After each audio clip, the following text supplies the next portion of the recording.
Oke, bismillah. Assalamualaikum warahmatullahi wabarakatuh.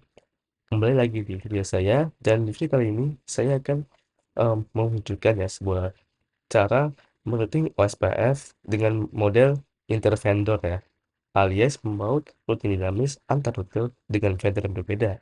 Nah, ini emang seperti sama ya, sama di video di sebelumnya, tetapi bedanya ini adalah metode intervendor. Jadi kita routing antar merek ya, misalnya router Cisco ini merouting ke router brand lain seperti MikroTik atau mungkin lain-lainnya ya.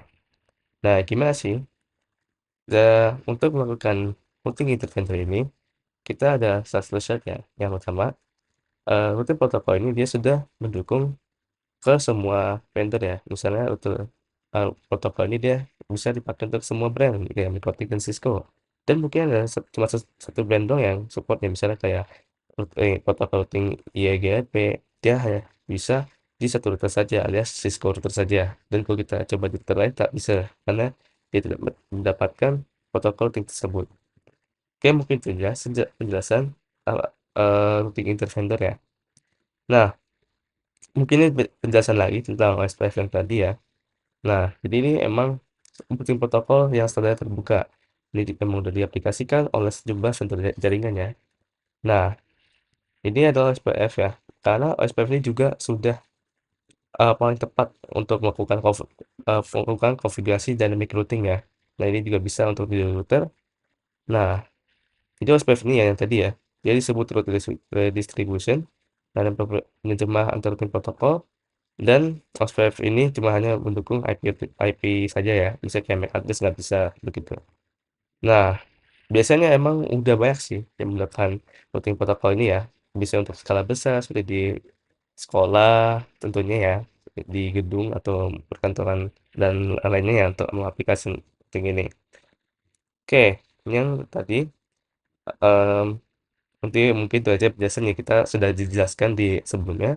Sekarang kita langsung ke topologinya.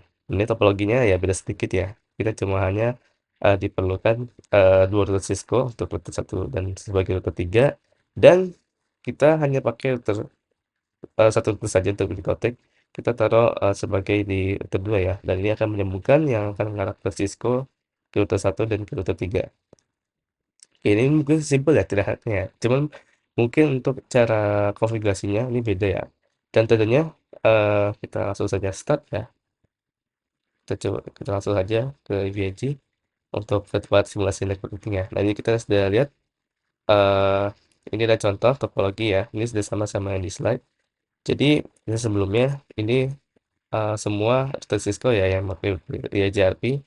Sekarang kita pengen routing maksudnya ini routing OSPF di semua di satu vendor ya. Sekarang kita pengen ngerouting OSPF di tiap beda vendor ya. Ini kita cukup nggak usah banyak routernya, 3 aja cukup. Oke, sekarang kita langsung saja konfigurasi terlebih dahulu. Yang pertama kita langsung ke router pertama dulu ya, alias router Cisco 1 yang ini. Kita akan langsung konfigurasi ya. Kita skip initial configuration. Lalu kita tunggu sampai selesai. Dan mungkin stepnya gampang ya, kita udah lakuin sebelumnya ya. Langsung saja enable config terminal, kita ubah dulu hostname-nya, misalnya eh simpel aja deh, router 1 lah, oke. Dan habis itu kita jangan lupa untuk tambahkan IP di tiap interface. Kita tambahkan dulu di interface I00 yang nyambung ke router MikroTik, lalu dengan IP, ini networknya sama ya, 12.12.12.1, lalu subnet max-nya /global. Global di shutdown agar interface-nya aktif. Oke, sekarang kita sudah membuat IP interface. Kita sekarang satu-satu dulu nih, satu-satu dulu ya. Kita telah buat IP interface di router 1. Sekarang kita ke router 2 dulu ya. Setelah kita keluar CLI router 1, kita sekarang masuk CLI di router 2-nya. Oke, kita login dulu. Nah, untuk Picotic dia perlu login ya, ada admin dan user admin ya misalnya ya. Nah, di sini untuk defaultnya itu usernya admin, lalu passwordnya kosong. Nah, di sini ada tulisannya nih, do you want to see software license? Skip aja. Nanti kalau misalnya kita tekan yes, dia bakal banyak banget persyaratan license-nya. Oke, karena ini ngebug, aku refresh dulu. Nah, udah bisa ya. Oke, sekarang kita di YouTube Mikotik ini kita pertama kali kita ubah dulu hostname ya sama seperti di Mikotik. Tapi bedanya ini namanya bukan hostname. Ini namanya system identify. Kita tinggal masuk aja ke sistem identify. Kita set namanya menjadi misalnya router 2 ya, R2 dan terlihat sudah terubah ya namanya ya. Nah, di sini perintahnya system identify ya. Kalau di Cisco tuh namanya hostname tadi. Nah, ini hostname nih. Nah, ini beda kan? Oke, sekarang kita langsung saja membuat interface serta IP ke dalam interface-nya. Caranya gampang. Jadi untuk di Mikotek ini kita tidak perlu nge-config interface lagi. Yang penting kita nge-config terminal interface itu karena ini sudah otomatis aktif ya kalau di Mikotek ya. Oke, sudah. Ini ada dua interface, ada Ethernet 1 dan Ethernet 2 ya. Ini nyambung ke router 1 dan router 2. Sekarang kita mau tambahkan IP yang nyambung ke router 1. Kita masuk aja ke IP address, kita tambahkan address dengan perintah add address, lalu networknya tadi 12 ya, 12.12.12.2 ya. Lalu kita memberikan subnet max-nya /24 ya. Nah, ini kalau ini pakainya slash, bukan kayak seperti yang Cisco tadi, ini langsung subnet max-nya kayak 255, ini kan lebih panjang. Kalau di Mikotik bisa disikat ya, langsung dari slash-nya number langsung. Sekarang kita mau taruh IP address ini di interface Ethernet 1 ya. Yang nyambung ke router 1 tadi. Ya, sekarang kita config lagi IP interface-nya. Kita sekarang mau config IP yang nyambung ke router 3. Kita tambahkan aja IP network 3-nya. Oke, 124. Lalu ke interface Ethernet 2 ya. Oke, semua IP telah dipasang. Semua IP interface telah dipasang. Sekarang kita keluar dari sila lainnya router 2 dan kita masuk ke router 3. Nah, kita oke, kita skip dulu initial configuration. Oke, sekarang kita satu-satu aja dulu ya. Kita akan buat dulu IP-nya, lalu kita nge-root. Oke, kita tunggu dulu. Ya sudah. Sekarang kita langsung enable ke privilege mode, configuration terminal mode, lalu kita ubah dulu hostname-nya. Kita root 3. Sekarang kita langsung config interface-nya ya. Kita langsung masuk ke interface yang nyambung ke router 2. Lalu IP-nya kita set jadi network 23.3 ya. Lalu subnet max-nya sama seperti tadi. Dan jangan lupa no shutdown. Oke, sudah ya. Oke, sudah. Sekarang kita akan mulai dulu konfigurasi routing ya. Kita mulai aja dari router 3 biar sekalian ya. Sekarang kita akan langsung root. Kita dulu exit dulu dari config interface-nya. Oke, kita untuk tak lupa ya. Jadi sekarang kita nggak pakai interface loopback ya. Karena sebenarnya em, ini opsional tapi biasanya baiknya pakai. Kita coba dulu buat routing dulu ya di router Cisco di router 3. Kita pakai interface, kita pakai printer router OSPF dan jalankan di proses ID 10 ya. Nah, jangan lupa kita pakai router ID-nya yang ini 3333. Oke, lalu kita advertise network yang akan dimasukkan ke routing. Kita pakai network interface ya. Lalu 000 sebenarnya. Terus kita pakai area kosong. Ingat area kita kosong ya, karena kita sekarang ingin pakai area loopback ya. Area backbone, sorry. Area backbone alias area kosong ya. Oke, kita telah buat routing konfigurasi routing di router 3. Sekarang kita buat dulu agar tersimpan. Nah, lalu sekarang kita ke router 2 ya, alias backconnect. Sekarang kita buat routing OSPF-nya. Kita masuk ke routing OSPF, kita tambahkan network, kita tambahkan networknya. Nah, selanjutnya kita tambahkan eh, network. Nah, network ini dia bedanya networknya bukan IP interface-nya. Misalnya em, interface 2 dia networknya 23 eh, titik 2 ya, berarti dia masuk ke network 23.0. Kita masukkan saja di sini. Langsung kosong aja, lalu slash 24 ya. Dan kita set ke area.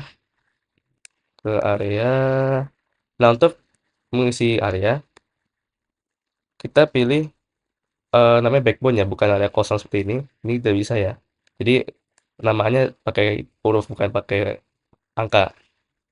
Backbone. Oke, sudah.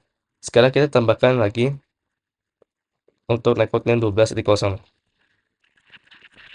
Oke, kita tinggal enter aja. Oke, double titiknya ya, typo. Oke, sudah ya. Kita telah mengkonfigurasi routing di router 2. Sekarang kita coba cek di router 3. Oke,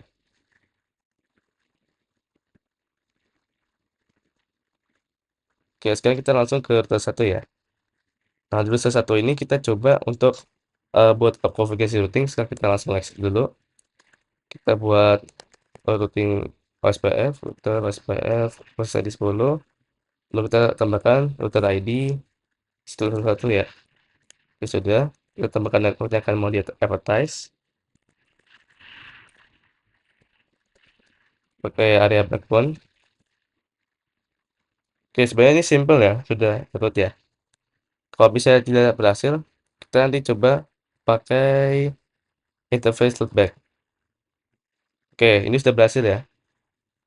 Nih lihat, network 12.2 ini dia sudah berhasil ya. Dia sudah nyambung ke router Mikotik dan router tiganya ya belum ada notifikasi sama sekali nih. Kita coba cek ya, takutnya ada salah di konfigurasi. Tapi sudah ada benar ya.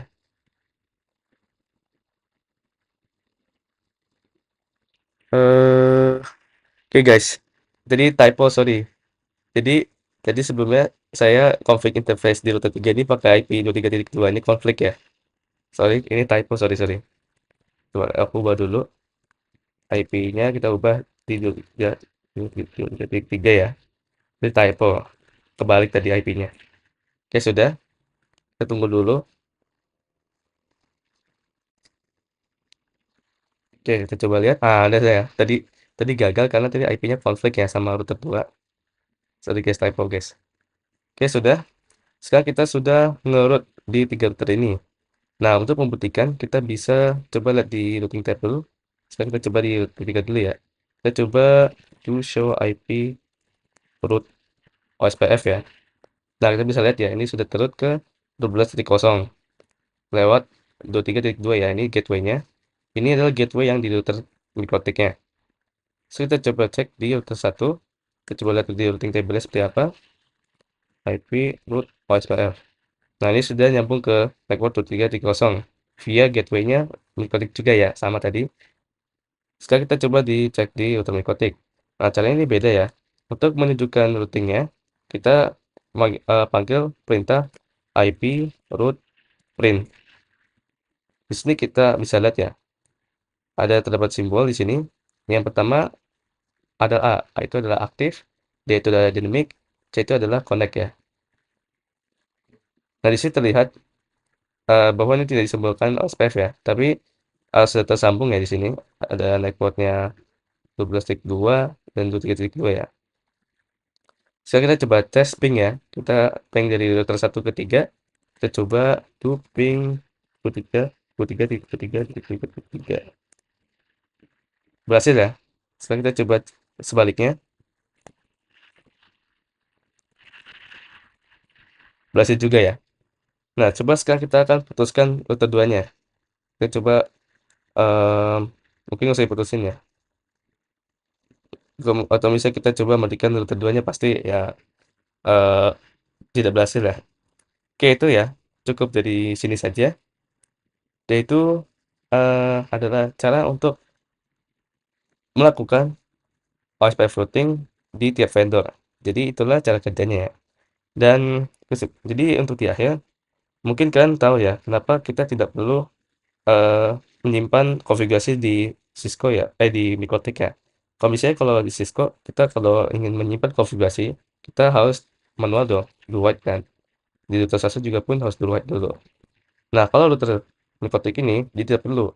Setiap pun kita ubah konfigurasi di Mikrotik, dia bakal tersimpan. Seperti kita ngubah setting di laptop atau di Linux ya, misalnya seperti itu. Karena juga router mikrotik ini beda sama yang Cisco. Router mikrotik ini dia basisnya Linux. Linux yang khusus untuk router OS ya. Oke, jadi itu saja perbedaannya ya. Nah, jadi kalau kita bisa lihat ini sudah berhasil. Dan mungkin kita cukupkan sampai sini saja. Terima kasih yang telah menonton video ini dan jangan lupa jika ada saran, komentar saja di kolom komentar. Dan mohon maaf jika ada kesalahan. Sekian, Assalamualaikum warahmatullahi wabarakatuh.